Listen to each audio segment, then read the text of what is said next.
Undian drawing resmi Piala FFU 19 2026 telah sukses dilaksanakan di kantor Gubernur Sumatera Utara, Kamis, 7 Mei tahun 2026. Dihadiri Presiden AFF, Hif Samad, Ketua Umum PSSI Erick Thohir, dan Gubernur Sumut Babina Sushan. Mantan pemain Timnas Indonesia, Iwan Karokaro, bertindak sebagai pelaku drawing hari itu. Berdasarkan hasil, Indonesia resmi menghuni Grup A bersama Vietnam, Timor Leste, dan juga Myanmar. Sementara Thailand dan Malaysia akan saling sikut di Grup B. Hasil drawingnya sangat kompetitif. Berada di Grup A bersama Vietnam tentu tantangan tersendiri, tetapi kami siap, kata pelatih Nova Arianto. Terkait kekuatan Vietnam, Nova menyebut lawannya tersebut memiliki karakter permainan yang kuat, terutama dari segi fisik dan mental bertanding. Dan inilah pernyataan eksklusif Bung Ropan tentang Timnas Indonesia U19 satu grup dengan Vietnam U19. Dan saran buat Nova Arianto untuk menghadapi kecepatan pemain Timnas Vietnam. Di antara tiga grup yang keras kalau bisa dikatakan, dan itu juga diakui ya oleh petinggi di AFF, Presiden Kiev Samet yang menjadi presiden di AFF, yang mengatakan bahwa seru di grup A ini. Tetapi bagi Nova Arianto tidak ada yang perlu ditakutkan. Mau Vietnam ada di sana, siapapun itu harus dilawan, harus dihadapi, dan harus dimenangkan. Kita sebagai juara bertahan, kita sebagai tuan rumah, ya, tidak perlu gentar untuk menghadapi siapapun lawan. Dan kebetulan memang di sana ada undian itu Vietnam, karena Vietnam kita tahu ya, bagaimana tim mudanya itu sangat kuat, baik di U19 mereka, ya U17 juga oke, U23 apalagi yang tahun kemarin membuat kejutan besar ketika mereka bermain di Piala Asia. Dan saya rasa ini juga tim yang kuat yang dikirim oleh Federasi Sepak Bola di Vietnam untuk ikut di U19. Mereka bertekad, ya, berambisi untuk bisa meraih gelar ketika Piala AFF U19 berlangsung di Indonesia. Ya, sekarang ditunjuk di Sumatera Utara. Ya, mereka tahu bahwa Indonesia tim yang kuat karena sebagai juara bertahan, makanya mereka ini tertantang untuk menjadi juara. Dan sekarang sudah langsung ketemu, bukan langsung ketemu di semifinal atau final, tapi di babak grup atau di penyisihan grup.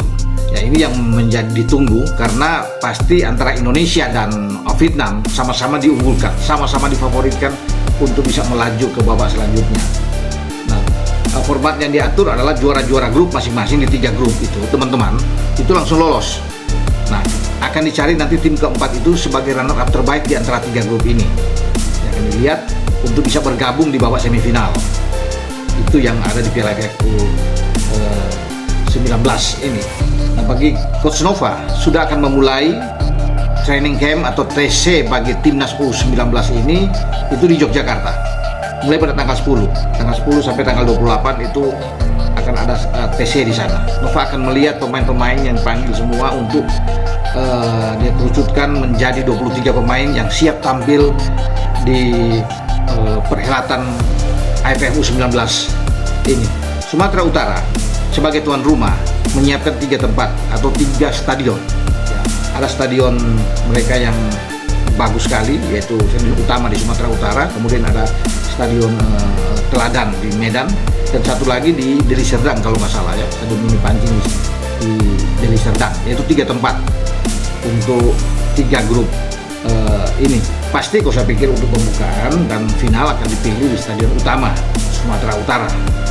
Jadi ini stadion yang bagus, menjadi kebanggaan bagi masyarakat di Sumatera Utara atau di Medan, karena mereka punya stadion berstandar internasional. Dan di sini akan dipakai di perhelatan AFF U19. Ada dorongan semangat diberikan oleh Ketua Umum terhadap tim asuhan Nova ini untuk bisa bermain sebaik mungkin, mempertahankan gelar juara yang diraih ketika bersama dengan Coach Indra Safri di 2024 yang lalu. Dan saya rasa peluang kita terbuka sangat besar di saat kita menjadi tuan rumah, dan Nova sedang ya memimpin tim ini Nova kan dari U17, setelah di Piala Dunia Qatar sekarang melompat naik kelas ke U20 dan akan menangani timnas U19 di Piala AFF. Dia akan memilih sejumlah pemain terbaik tentunya. Banyak pemain yang datang dari U17 ketika dia menangani ikut Piala Dunia di Qatar. Kita mengalahkan Honduras, teman-teman, saat itu memberikan perlawanan terhadap Brasil juga, dan Nova yakin bahwa tim ini bisa mampu melewati kualifikasi di grup A ini. Nah, dari Piala AFF ini nantinya ujungnya akan ke Piala Asia, karena Piala Asia nanti akan berlangsung di Cina ya pada bulan Maret 2027. Sebelum ke Cina, tim asuhan Nova ini akan bertarung di kualifikasi dulu, kualifikasi Piala Asia yang akan berlangsung tidak lama lagi di pertengahan tahun ini, Agustus September. Itu kualifikasi Piala Asia U20. Nah, lolos dari kualifikasi itu, teman-teman, barulah tim ini berangkat menuju ke Cina sebagai tuan rumah yang saya bilang tadi itu pada bulan Maret 2027 untuk putaran final Piala Asia U20. Nah, Nova memang targetkan di sana untuk bisa berbicara banyak di Piala Asia, tapi harus step by step tentunya dilihat dari Piala AFF U19 ini. Nanti kalau hasilnya bagus tentunya Nova semakin yakin, semakin percaya diri untuk menatap kualifikasi Piala Asia pada Agustus September. Ya, karena di sana ada pertarungan sengit tentunya untuk bagaimana meraih salah satu tiket menuju ke Cina. Jadi kita berharap saja yang terbaik buat timnas U19, mendoakan tentunya semoga kita bisa mempertahankan gelar juara yang kita raih di Piala AFF U19 ini, dan tim ini akan terus berkembang dengan baik sampai pada kualifikasi Piala Asia dan lolos kualifikasi menuju ke putaran final Piala Asia tahun 2027 di Cina. Itu menjadi harapan semua ya, baik ofisial ya, Coach Nova tentunya, para pemain, pengurus PSSI dan masyarakat Indonesia untuk bisa mensupport ya, timnas yang ditangani oleh Coach Nova Arianto.